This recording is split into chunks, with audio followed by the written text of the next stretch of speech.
La palabra hebrea para pacto es la palabra berit. En hebreo, pacto es berit. Y es un juramento. Es una transacción que compromete a dos partes al punto que lo hacían con un sacrificio. Porque la sangre era el sello del pacto. Cuando el Señor llamó a Abraham y le juró que lo iba a bendecir, cuenta Génesis, por ejemplo en Génesis 15:18 dice: en aquel día hizo Yahweh pacto con Abraham. Todavía era Abraham. En aquel día hizo Yahweh un pacto con Abraham, un berit con Abraham. Y la palabra hizo es la palabra karat. Y la palabra karat no significa hacer, significa cortar.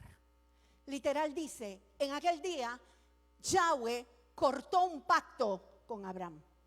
¿Cuántos están aquí?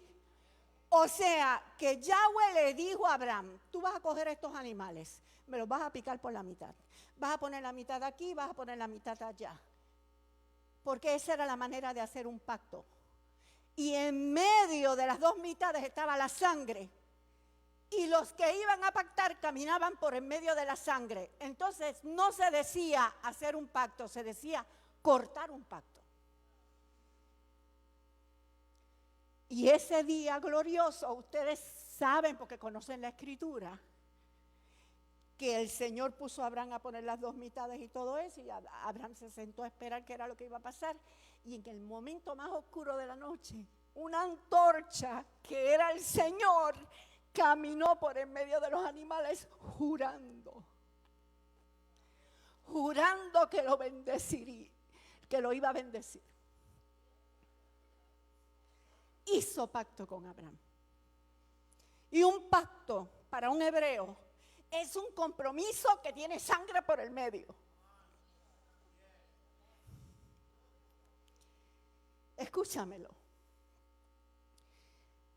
Y los pactos ellos los hacían así. Por favor, Génesis 21, 31 al 32. Dice que Abimelech y Abraham hicieron pacto. Dice, allí juraron ambos. Es un juramento.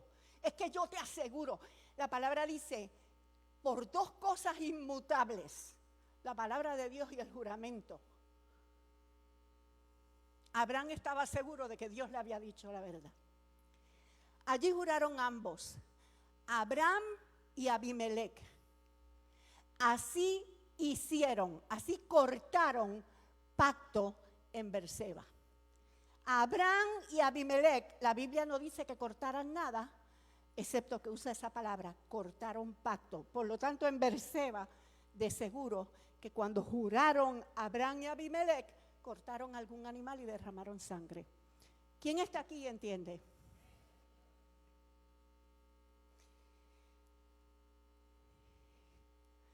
Viéndolo ilustrado en un texto más, para que lo entiendan mejor, en Jeremías 34, 18, dice, y entregaré a los hombres que traspasaron mi pacto, que no han llevado a efecto las palabras del pacto que celebraron en mi presencia, dividiendo en dos partes el becerro y pasando por en medio de ellas. Jeremías dice, yo los entregaré, porque ellos no cumplieron pacto ninguno. Ellos dividieron el becerro, ellos caminaron por el medio y después no cumplieron el pacto. ¿Quién está aquí? ¿Qué es hacer un pacto según el hebreo? Es un juramento con sangre de por medio. Escúchamelo. Dicen Hebreos, y yo lo quiero leer de la textual. Dicen Hebreos en el capítulo 9. Por favor, Hebreos 9. Yo creo que es de ese mismo. Porque habiendo sido proclamados por Moisés todos los mandamientos de la ley a todo el pueblo, tomando la sangre de los becerros con agua, lana escarlata e hisopo, roció el rollo mismo y a todo el pueblo diciendo, esta es, perdón, me pasaste antes de tiempo, esta es la sangre del pacto que Dios os mandó. Cuando Moisés estableció la ley y se estableció el tabernáculo y se estableció todo aquello, Moisés tomó sangre de toro, de macho cabría y ceniza de becerra. Y ungió con sangre todo lo que había, hasta el rollo de la ley. Y dijo, esta es la sangre del pacto que el Señor hace con ustedes. En Lucas 22, por favor, 20. Cuando el Señor tiene la última cena con sus discípulos y levanta la copa, dice, de igual manera después que hubo cenado, tomó la copa diciendo, esta copa es el nuevo pacto en mi sangre, que por vosotros se derrama.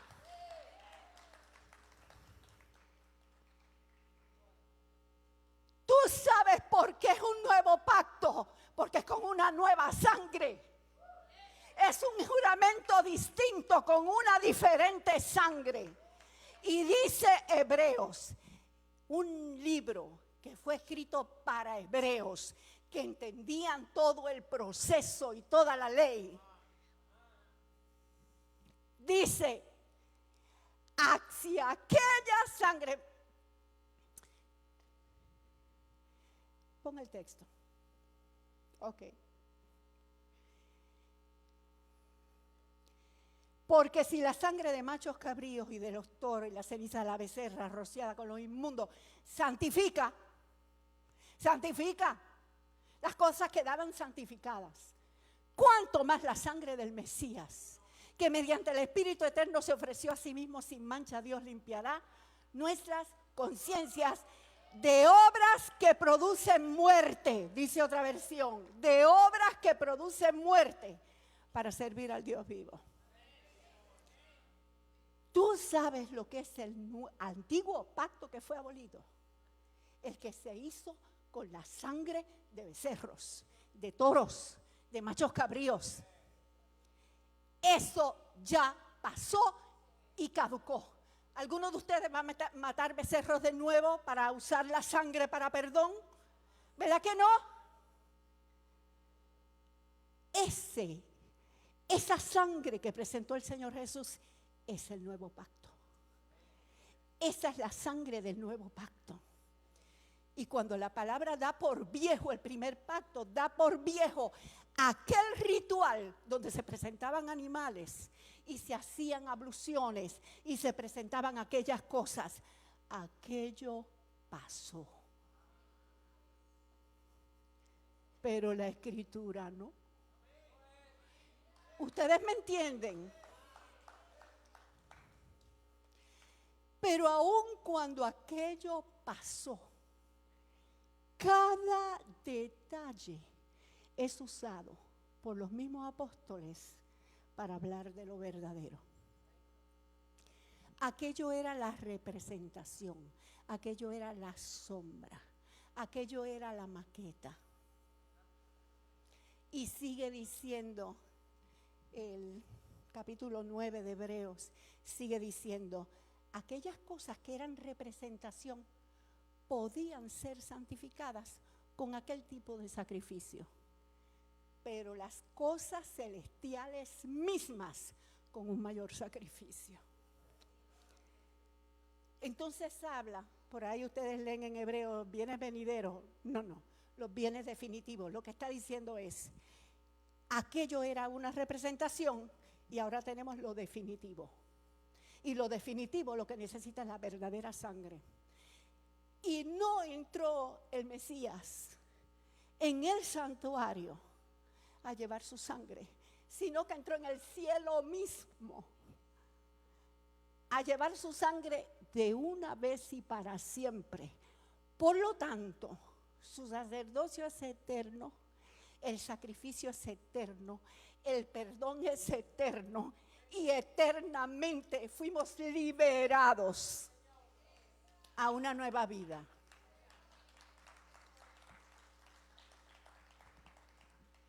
Entonces yo tengo que hacer diferencia entre lo que es un antiguo pacto, que ya caducó, y lo que es la escritura, que me sigue hablando de lo que Dios está haciendo y de lo que Dios sigue haciendo. Amén. Los apóstoles continuamente, hermanos, continuamente en las epístolas, Pablo dice: así que vosotros presentaos en sacrificio vivo, santo y agradable. ¿De qué estoy hablando? El que no conoce el Antiguo Testamento, ¿sabe qué es lo que es un sacrificio? Hay unos sacrificios, escúchalo, entre paréntesis esto. El sacrificio de expiación, se presenta la sangre del Cordero de una vez y para siempre en el cielo. Él es el Cordero de Dios. Él representa el pesar lo representa a Él. Él es el Cordero que quita el pecado del mundo. Él, no el anticristo, es el que hizo cesar el sacrificio continuo, porque ya no es necesario, de una vez y para siempre. Y no way que no sé por qué algunos piensen que sea plan de Dios volver a levantar el sacrificio continuo y aquellos sacrificios.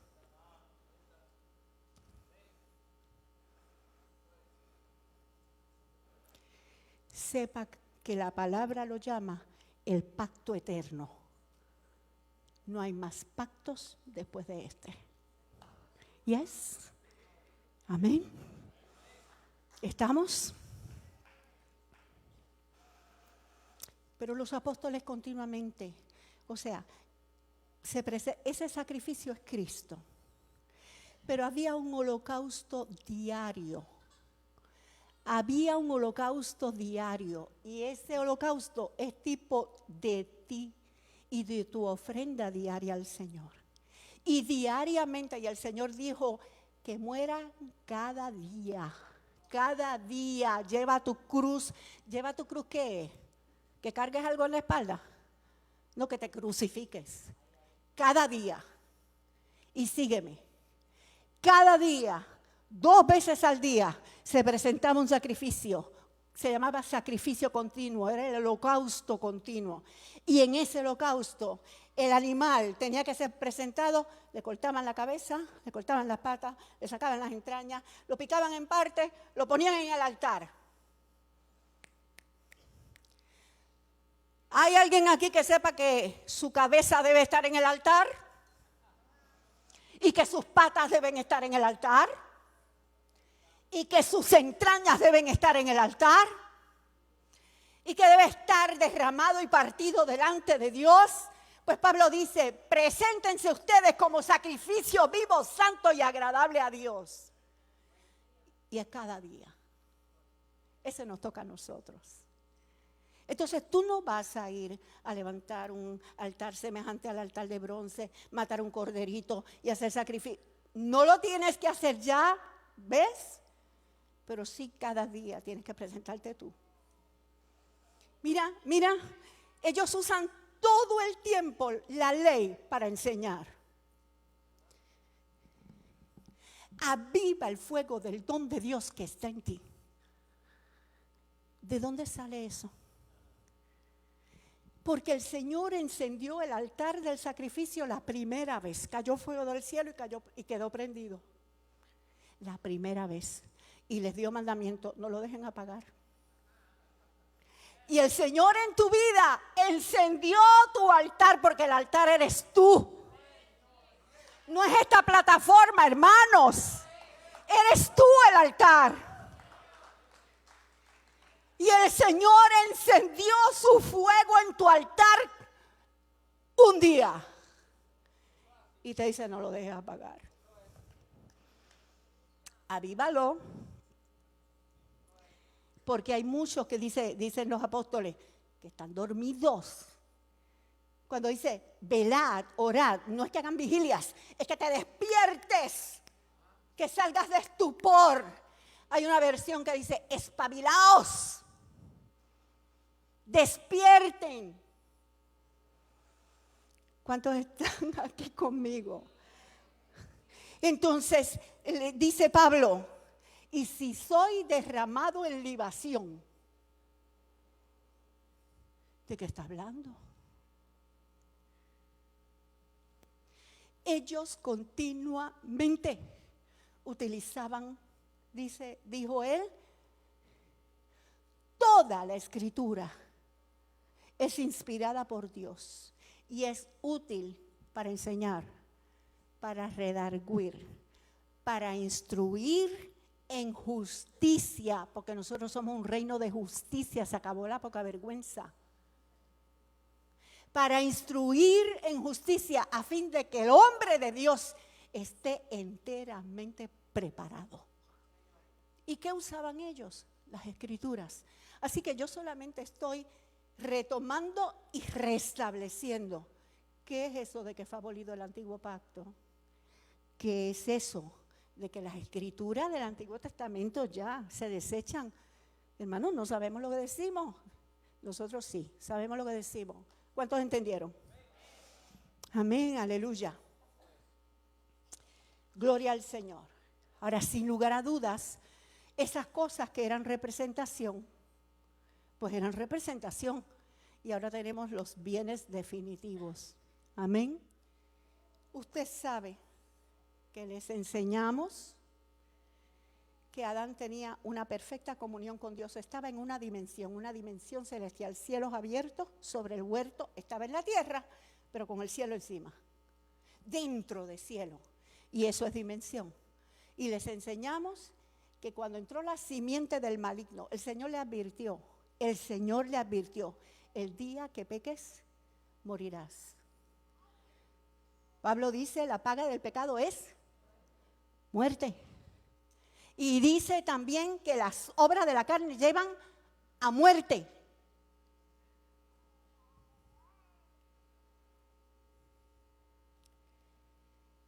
Él cayó y todavía estaba en el huerto y ya no sentía a Dios, no entendía a Dios y estaba escondiéndose de Dios. Porque cambió su dimensión y se convirtió en una dimensión completamente terrenal. Estoy repasando. Están aquí, ¿verdad? Porque vino muerte y porque vino muerte espiritual. Pasa al próximo. Muerte espiritual. Y muerte espiritual involucra que la simiente satánica estaba dentro de él. ¿Por qué usted cree que necesitamos un nuevo nacimiento? Porque ese Adán antiguo quedó siendo un hijo del diablo, con la simiente del diablo adentro. Y también quedó en tinieblas, dejó de ver, no entendía a Dios, dejó de comprender los mandamientos de Dios, no discernía, eso es tinieblas. Por consiguiente,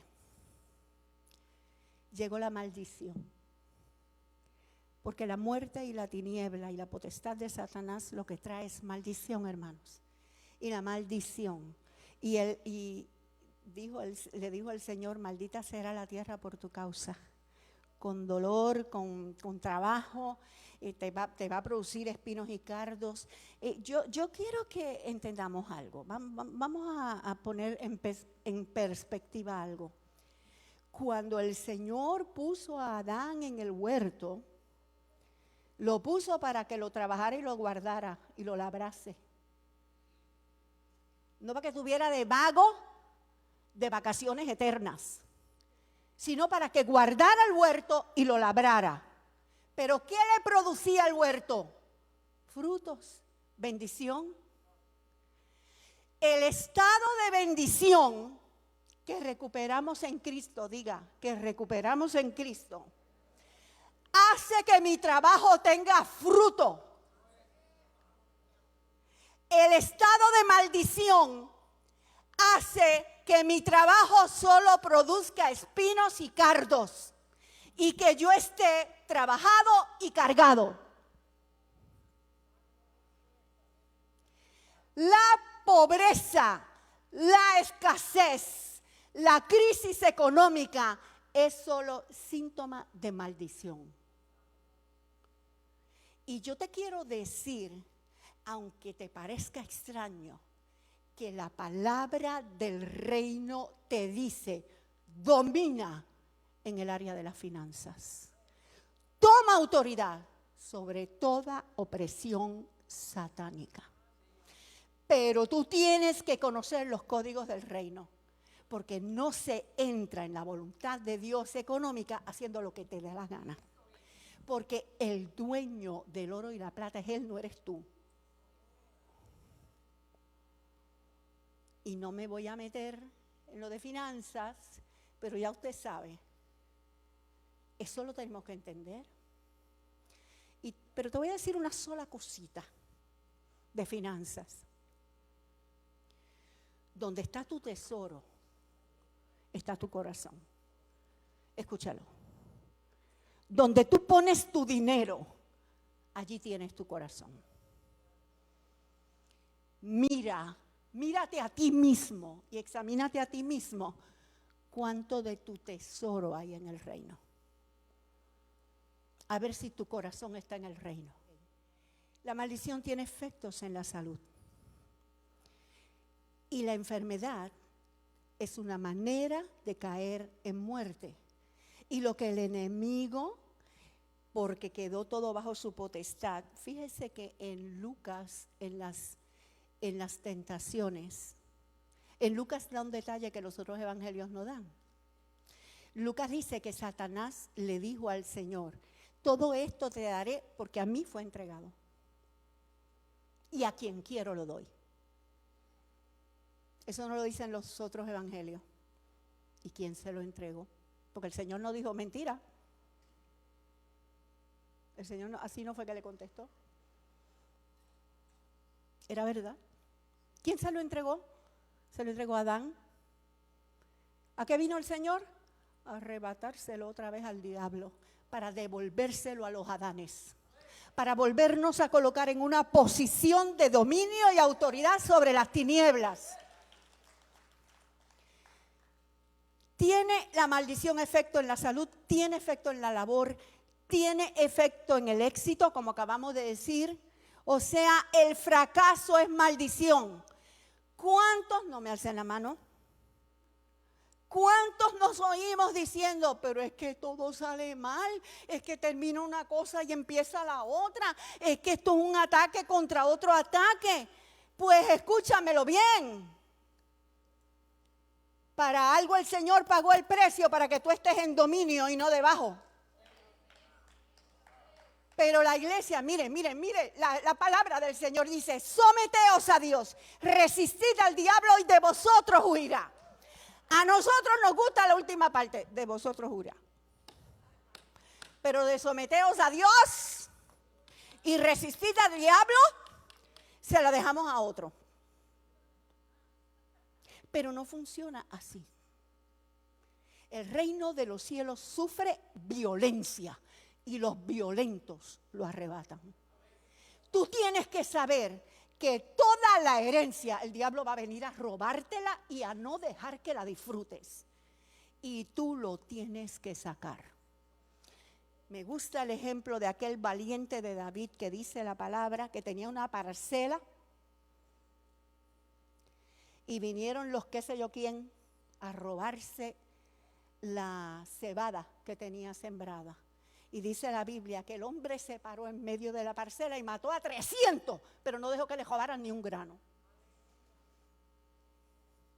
Someteos a Dios, resistid al diablo. ¿Qué es resistir? ¿Qué es resistir? Hazle frente. Resistir es hazle frente.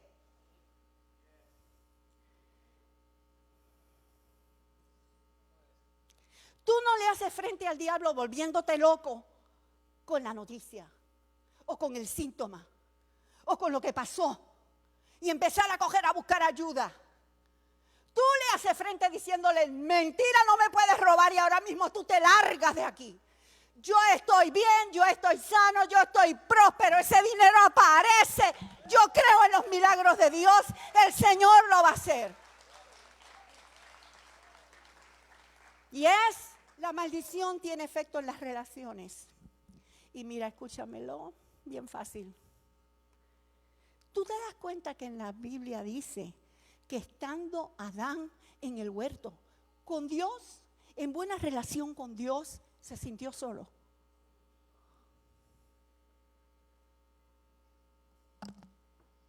¿Y cómo podía sentirse solo estando el Señor allí? Porque Dios nos creó para tener relaciones con otros. ¿Entendiste?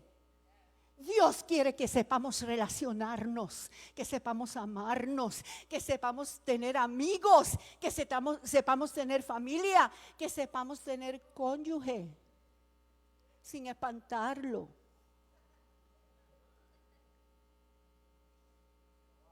Pero la simiente de la serpiente en nosotros hace que las relaciones se rompan e inmediatamente que le nacieron 2 hijos. ¿Usted sabe qué es eso? Que le nacen los primeros 2 hijos, Adán y Eva.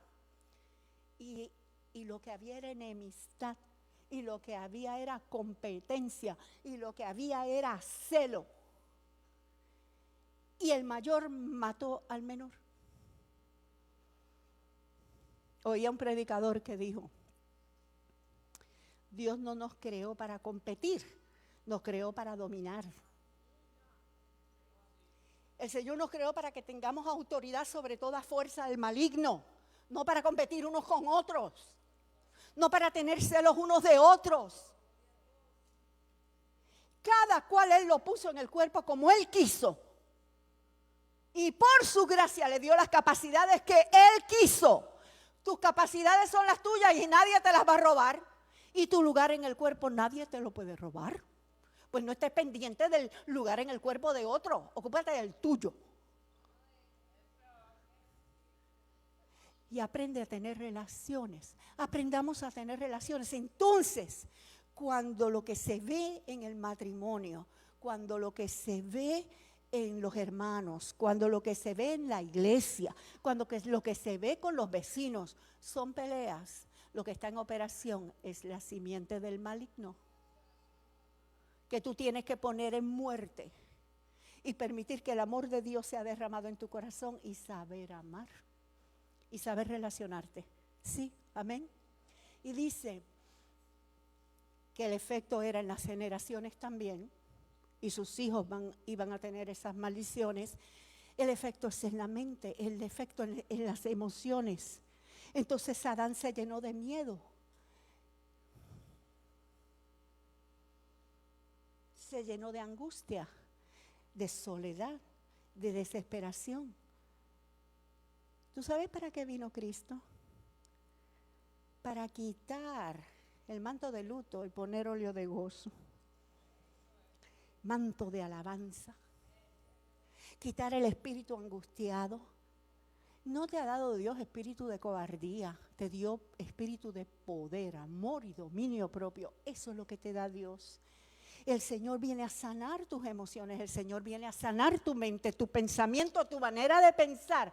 Que dice para el tiempo de Noé, sus pensamientos eran de continuo mal, de continuo el mal. Querían hacer malas cosas y estaban todo el tiempo asustados porque algo malo iba a pasar. ¿Ah? Esa también. ¿Cómo vives tú? Que no ha llegado el nene. Pero mira la hora que no ha llegado. Eso tiene que haberle pasado algo. Pero ¿por qué tu pensamiento es continuamente el mal? ¿Por qué tú tienes ese pensamiento catastrófico y no puedes pensar que está en bendición y que le están regalando $1,000,000 de pesos por ahí? Aprende a pensar y aprende a hablar. ¿Sí, amén? El Mesías vino para eliminar la tiniebla, para eliminar la muerte, para eliminar el engaño que te hace dudar. ¿Tú sabes quién es el Mesías? La palabra que se hizo carne, la vida que bajó, la luz que bajó. Vino a acabar con el imperio de la muerte, de la tiniebla, con la potestad de Satanás y con toda maldición. Y yo les estoy diciendo, la iglesia está apenas descubriéndolo, sigue viviendo por debajo de lo que hizo ya el Señor para sacarla de eso. ¿Cuántos dicen, yo estoy aprendiendo, yo estoy creciendo y yo me voy a mover a la dimensión que es?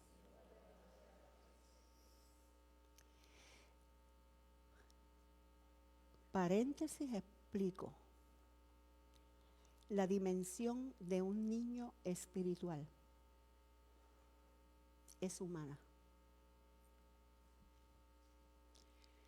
La dimensión de un niño espiritual, dice Pablo en 1 Corintios 3, no tienen que buscar, no tienen que... Usted conoce el texto. ¿Cuántos lo conocen? No le pude hablar como a espirituales, sino como a carnales, como a niños en Cristo, porque todavía no son capaces. ¿Por qué? Porque habiendo entre ustedes celos, iras, contiendas, ¿acaso no son carnales y andan como los demás hombres? O sea, terrenales. En Gálatas 4 dice, en tanto que un heredero es niño, en nada difiere del esclavo, aunque es dueño de todo. Tiene la herencia, pero dice el texto, pero se mueve en los rudimentos del mundo. Entonces, mientras tú vives, es más, perdóname, podríamos tener 40 años en el Evangelio caminando en los rudimentos del mundo, pensando como el mundo y haciendo lo mismo que hace el mundo, sin cambiar a lo que hay que cambiar. Y mientras eres niño, no pueden soltarte la herencia porque no tienes capacidad. Entonces, ¿tú quieres heredar? Hay que coger en serio unas cosas y crecer. Amén. Eso es responsabilidad tuya y ningún pastor lo puede hacer por ti.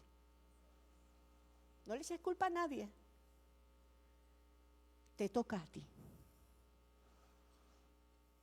Llega Abraham. Escúchame. ¿Qué dijimos la semana pasada y estuvimos estudiando? ¿Qué hizo el Señor con Abraham? Le adelantó la noticia del Mesías. Le adelantó el Evangelio. Y escúchalo bien. Abraham no solo tuvo la oportunidad de escuchar el Evangelio. Saben que en el libro de Juan, Jesús dijo, Abraham vio mi día y se gozó. Porque Dios le adelantó el Evangelio. Abraham sabía que iba a venir el Mesías. Él era profeta y él sabía que era lo que venía y que de su simiente se levantaría una respuesta de Dios. Pero no solo le fue anunciado, hermanos. Abraham tuvo la oportunidad de experimentar Evangelio. Y lo primero que pasó fue que dice que le creyó a Dios y le fue contado por justicia. Así que quedó justificado delante de Dios. Y si eres justo, con derecho a la bendición, no a la maldición. Y lo que el Señor le anuncia es bendición. Que no devolvamos mal por mal, ni maldición por maldición, sino bendiciendo, puesto que para esto fuisteis llamados, para heredar bendición. ¿Por qué se supone que nosotros no maldecimos a nadie? Hermano, porque nuestra herencia es bendición. Nosotros fuimos llamados a heredar bendición y lo que nos toca es más que bendición. Dice que toda la maldición que vino a causa del pecado, que confirma la ley, y ya mismo lo vamos a explicar, o mañana, o otro día, o yo no sé. Toda esa maldición fue abolida por Cristo. Él murió en el madero para librarte, redimirte de toda esa maldición. Pero confirmar contigo toda la bendición que le prometió a Abraham. Entonces toda la herencia de Abraham se queda en el paquete. Y toda la maldición consecuencia del pecado es sacado del paquete. Porque por la fe somos justificados y perdonados. ¿Sí, amén? Entonces te toca más que bendición. Pero tú no eres ciego, tú tienes que ver, tú tienes que examinar si estás en bendición de verdad o no lo estás. Y si no lo estás, lo primero que vas a hacer es examinar, espérate, ¿yo estoy parado de verdad donde es? ¿Yo me estoy arrepintiendo de verdad de lo que me tengo que arrepentir? Y tercero, ¿yo le estoy haciendo la guerra al diablo que me quiere robar la bendición? Esto no es teología. A mí no me sirve de nada. Al Señor no le sirve de nada. A la iglesia ni al reino le sirve de nada que tengamos mucho dogma en la cabeza y ninguno lo podamos vivir. Lo que el Señor quiere es que sepas apropiarte de tu salud, de tu prosperidad, de tu éxito, de tu bendición. Y si no lo puedes vivir, algo hay que ministrar, algo anda mal, vamos a ver qué es lo que está pasando. Amén. Glory to God. Ahora bien, vuelve a ponerme ese. Llega Abraham, y yo le quiero decir, y de eso vamos a hablar en otro momento, pero le voy a resumir. Llegó Abraham y el Señor lo hizo vivir prosperidad. Lo hizo vivir salud al punto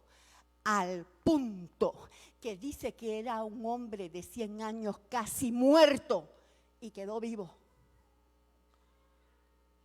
Fue sanado de todito. La esposa de él tenía 90 años y después de la visitación de Dios y de que ellos pudieran vivir, gracia, no solo que le fue anunciada. La mujer quedó tan rejuvenecida que los hombres se enamoraban de ella. Entonces, Abraham, pues usted sabe lo que hizo. ¿Quién está aquí?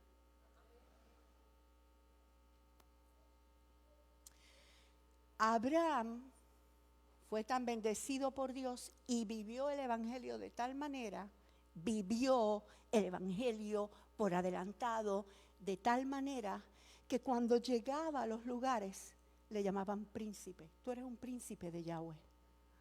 Haz lo que quieras, nosotros vamos a seguir lo que tú digas. Porque Dios te concede una esfera de influencia y aún a tus enemigos hace estar en paz contigo.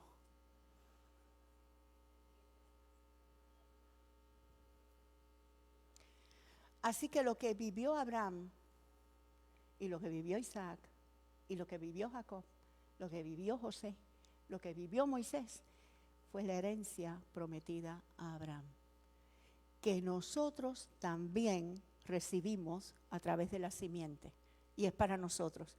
¿Cómo es posible que la iglesia, después que esa sangre fue presentada en el cielo mismo, no pueda vivir ni la mitad de lo que ellos vivieron? Algo pasa con la iglesia. Seguimos saliendo de tradiciones, seguimos saliendo de mentiras, seguimos saliendo de costumbres de hombres, porque Dios tiene para nosotros una herencia que todavía no hemos disfrutado. Amén.